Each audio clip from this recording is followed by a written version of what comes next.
नमस्कार मित्रांनो, मोदी सरकारने केली मोठी घोषणा.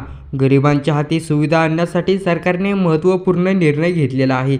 आता आरोग्य लाभार्थ्यांकडून रेशन कार्ड काढून घेण्यात येणार आहे आणि केवळ गरिबांना मोफत राशन दिले जाणार आहे. बनावट शिधापत्रिका काढणाऱ्यांवर कारवाई. सरकारने शिधापत्रिका रद्द करण्याचा निर्णय घेतलेला असून ज्याची शिधापत्रिका बनावट आहे त्यांच्याकडून रेशन कार्ड वसूल केली जाणार आहे.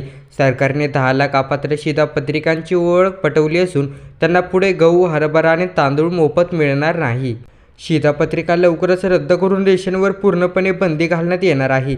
ज्याची शिधापत्रिका बनावट असल्याचं आढळून आले त्यांच्याकडून सरकार रेशनची वसूलही करणार आहे.